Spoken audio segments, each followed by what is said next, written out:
بسم اللہ الرحمن الرحیم۔ ملکوتی شجر کی پاکیزگی۔ قانون وراثت۔ وہ امور جو زمانہ قدیم و جدید سے ثابت ہیں ان میں سے ایک قانون وراثت ہے۔ والدین کی صفات بچے کی طرف منتقل ہوتی ہیں۔ جب ایک بچے کے حیاتی حلیے والدین کے وجود میں تخلیق پاتے ہیں اور پھر والد سے والدہ کے رحم کی طرف منتقل ہوتے ہیں، جب بچہ اس دنیا میں آتا ہے تو وہ اپنے والدین سے نجامت و شرافت، فضائل و حسائل اپنے ساتھ لاتا ہے۔ پھر تدریجاً یہ صفات اس بچے میں نشو و نما پاتے رہتے ہیں۔ جب بچہ اپنی ماں یا دایا کا دودھ پیتا ہے تو اس دودھ سے بھی بچے پر اثرات مرتب ہوتے ہیں۔ امیر المومنین امام علی علیہ السلام کا فرمان ہے، اور کم عقل عورتوں کا دودھ بچے کو نہ پلاؤ کیونکہ دودھ کا بچے پر اثر ہوتا ہے۔ بہت سے مصنفین نے قانون وراثت پر بہت کچھ لکھا ہے۔ اصل وراثت ورشخصیت فاطمہ میں اس اساسی قانون کی روشنی میں چاہتا ہوں کہ حضرت فاطمہ زہرا کے والدین کی حیات کا ذکر کروں تاکہ ہم اس ذکر سے اس عظمت کے بعض پہلو کا نتیجہ نکال سکیں جس عظمت نے سیدہ فاطمہ کی شخصیت کو اپنے احاطے میں لے رکھا ہے۔ لیکن یہ بحث بہت طویل ہے، اس طرح یہ کتاب اپنے اصل موضوع سے ہٹ کر ایک دوسرے موضوع کی طرف چلی جائے گی، اسی لیے اس موضوع کی طرف ہم مختصر اشاروں سے کام لے کر آگے گزر جائیں گے۔ والد سید المرسلین حضرت محمد مصطفیٰ صلی اللہ علیہ وآلہ وسلم، حضرت فاطمہ زہرا کے پدر گرامی رسول خدا صلی اللہ علیہ وآلہ وسلم حضرت محمد بن عبداللہ ہیں۔ ان کی ذات والا صفات طیب و طاہر ذات ہے اور آپ تمام مخلوق سے اشرف و اعلیٰ ہیں۔ انہی کی وجہ سے اللہ تعالیٰ نے کائنات کو خلق فرمایا۔ اے محمد، اگر میں تجھے پیدا نہ کرتا تو کائنات کو خلق نہ کرتا۔ اس جہان میں شرافت، فضیلت، کرامت اور برتری جس قدر رسول اعظم کو حاصل ہے کسی اور کو حاصل نہیں۔ ہم نے جو کچھ بھی ابھی بیان کیا ہے یہ رسول اللہ کی عظمتوں کی ایک معمولی سی جھلک ہے، اس میں کوئی غلو مبالغہ والی بات نہیں ہے، بلکہ یہ حقیقت ہے۔ جس طرح شہد مصطفیٰ میٹھا اور شیریں ہوتا ہے، جس طرح اس کی مٹھاس سے انکار نہیں کیا جا سکتا، اسی طرح اس حقیقت سے بھی انکار کرنا ناممکن ہے۔ والدہ ملکۃ العرب، آپ کی والدہ گرامی سیدہ خدیجہ حسن و جمال کا مرقع تھی۔ ان کی رنگت سفید تھی، قد و قامت حسین تھا، اپنی قوم میں شرافت عظمت کی علامت تھی، اپنے امور حیات میں اپنی اعلیٰ دانش و حکمت کے اعتبار سے کامیاب تھیں، عفت و پاک دامنی میں اپنی مثال آپ تھی۔ زمانہ جاہلیت میں آپ کی قوم آپ کو طاہرہ کے لقب سے یاد کرتی تھی، انہیں ذکاوت میں وافر حصہ ملا تھا، اقتصادی و تجارتی امور میں انہیں اعلیٰ بصیرت حاصل تھی، انہیں اپنی ذات اور اپنی شخصیت پر بھرپور اعتماد تھا، آپ کی ذات کو درآمدات برآمدات کے اصولوں پر مہارت حاصل تھی، آپ کو یہ تمام شائستہ صفات بطور ایک انسان کے یا ایک خاتون کے حاصل تھیں۔ جہاں تک آپ کی ذات میں بطور ایک زوجہ کے صفات حاصل تھے وہ یہ ہیں کہ جس وقت رسول خدا صلی اللہ علیہ وآلہ وسلم کی ازواجی زندگی کا حصہ بنی تو آپ نے اپنے شوہر نامدار اللہ کے رسول کے لیے لاکھوں درہم و دینار خرچ کر ڈالے۔ ان دنوں دین اسلام ابتدائی مراحل میں تھا، اسے اپنی تقویت کے لیے مال کی ضرورت تھی۔ جناب سیدہ نے اسلام کی ترقی و ترویج کے لیے اپنا مال خرچ کرنا شروع کر دیا۔ اس صاحب دانش و بینش و فداکار خاتون کے عظیم الشان سرمایہ نے دین اسلام کو مضبوط کیا، مسلمانوں کی حوائج پوری ہونے لگی۔ اس طرح اللہ نے جناب خدیجہ کے مال سے دین اسلام کو مضبوط کیا، اس طرح رسول اللہ اسلام اور اسلام اپنے ہدف تک جا پہنچا۔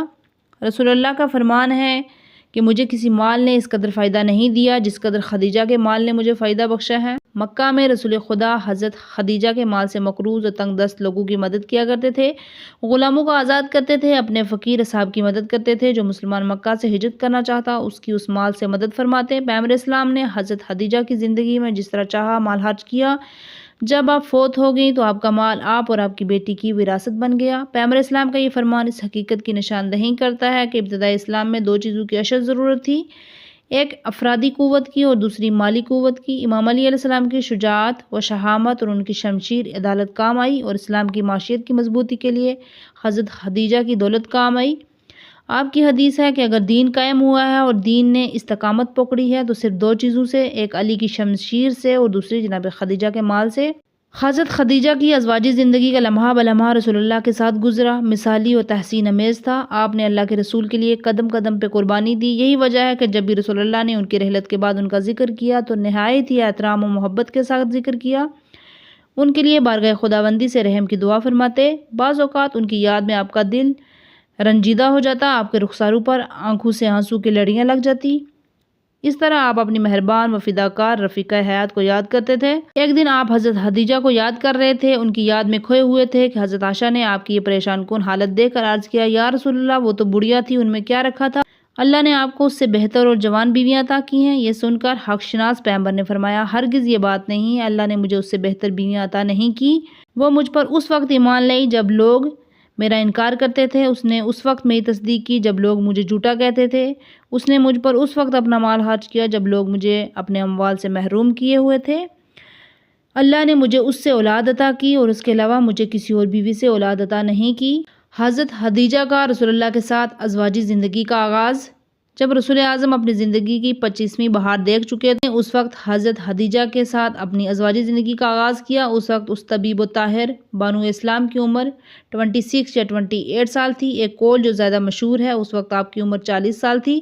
صاحب جنات الخلود نے آپ کی عمر 26 سال لکھی ہے۔ علامہ مجلسی نے بہار الانوار میں 28 سال لکھی ہے۔ ایک قول کے مطابق انہوں نے رسول اللہ کے ساتھ عقد کرنے سے پہلے پے در پہ 2 عقد کیے تھے، لیکن یہ مشہور قول ہے کہ آپ نے صرف رسول اللہ کے ساتھ عقد کیا، اس سے پہلے آپ کا کسی اور کے ساتھ عقد نہیں رہا۔ وہ کنواری تھی، وہ 2 شہزاد تھی۔ رسول اللہ کا حضرت خدیجہ الکبریٰ کے ساتھ ازواج ایک مثالی ازواج تھا۔ اس ازواج میں اعراض اور مقاصد کار فرما نہیں تھے۔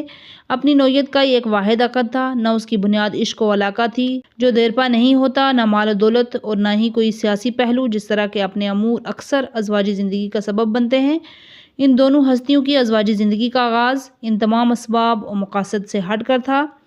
علاوہ ازیں رسول اعظم کے اقتصادیات اور حضرت خدیجہ طاہرہ کے اقتصادی حالات میں کوئی تناسب نہیں تھا۔ اس لحاظ سے ان کے درمیان بہت بڑا فاصلہ تھا، کیونکہ پیغمبر اکرم کے مالی حالات بہتر نہیں تھے۔ آپ اپنے چاچا حضرت ابو طالب کی کفالت میں زندگی بسر کر رہے تھے، لیکن جناب خدیجہ ملکۃ العرب تھی۔ مکہ اور دنیائے عرب میں ان کے برابر کا کوئی آدمی مالدار نہیں تھا، کیونکہ آپ نے اپنی عالی اور دماغی خوشی، فکری عقل مندی اور خداداد و فہم و فراست، تدبیر و تفکر سے اپنی تجارت کو اس قدر بڑھایا تھا کہ مکہ اور عرب میں مال و دولت میں ان کا کوئی مد مقابل نہیں رہا۔ لیکن اس صاحب دانش و بینش خاتون جناب خدیجہ نے سن رکھا تھا کہ اللہ کے رسول کی آمد ہے، انہی کے انتظار میں ہی روشن مستقبل ہے، اس لیے آپ منتظر رہیں، وہ نجات دہندہ انسانیت سے عقد کریں گی۔ شاید حضرت خدیجہ طاہرہ نے اپنے غلام میسرہ سے سنا ہوگا، کیونکہ وہ تجارتی سفر میں رسول اللہ کے ساتھ ہم سفر رہے۔ جب رسول اللہ جناب خدیجہ کا تجارتی مال لے کر دمشق کی طرف جا رہے تھے تو اس سفر میں میسرہ ساتھ تھا۔ اس راستے میں پیغمبر کے معجزات دیکھے۔ اس نے واپسی پر حضرت خدیجہ کو سب کچھ بتا دیا تھا، یا پھر آپ نے اس راہب کی پیشن گوئی سنی تھی جو شام کے علاقے میں رہتا تھا۔ انہی عوامل و اسباب کے پیش نظر اس طبیبہ و طاہرہ خاتون نے عزم صمیم کر لیا تھا کہ وہ پیغمبر خدا کے ساتھ رشتہ ازواج میں منسلک ہوں گی۔ انہوں نے رسول اکرم کو اپنے پاس بلایا، ان کی خدمت میں عرض کیا کہ ان کی خواستگاری کے لیے آپ کے والد یا آپ کے چچا کے پاس جائیں، لیکن ادھر مرسل اعظم ایسی رفیقہ حیات کو ترجیح دیتے تھے جو مالی اعتبار سے ان کے برابر ہو، تاکہ ان کی مستشرق زندگی کا آغاز ہو۔ اس لیے آپ نے جناب خدیجہ سے اس معاملے میں معذرت کی اور انہیں مثبت جواب نہیں دیا۔ حضرت خدیجہ طاہرہ ایک عقل مند ولیحہ خاتون تھی۔ انہوں نے آپ سے کہہ دیا کہ جس خاتون نے عزم کر لیا ہے کہ اس نے اپنے آپ کو پیغمبر کے حوالے کر دیا ہے، جب وہ اپنی جان حوالے کر رہی ہے تو کیا اپنا مال ان پر فدا نہیں کرے گی؟ اس معظمہ نے آپ سے مطالبہ کیا کہ وہ فوراً اپنے چچو کو ان کے والد کے پاس بھیجیں تاکہ وہ خواستگاری کریں۔ جی ہاں، جب رسول اللہ اپنے چچا کے گھر تشریف لائے اور یہ خبر دی تو ان کی حیرانی کی انتہا نہیں رہی۔ یہ کیسے ہو سکتا ہے؟ ان کے لیے خبر عجیب سے عجیب تر تھی۔ انہوں نے دل میں خیال کیا کہ خدیجہ الکبریٰ عرب کی وہ خاتون ہیں جسے ملکۃ العرب کہا جاتا ہے۔ وہ کروڑوں اربوں درہم و دینار کی مالکہ ہیں۔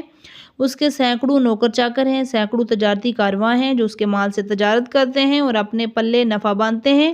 سردی کے زمانے میں اس کا مال مکہ سے یمن کی منڈیوں تک رسائی کرتا ہے، اور گرمیوں کے زمانے میں شام کی تجارتی منڈیاں اس کے مال تجارت سے بھر جاتی ہیں۔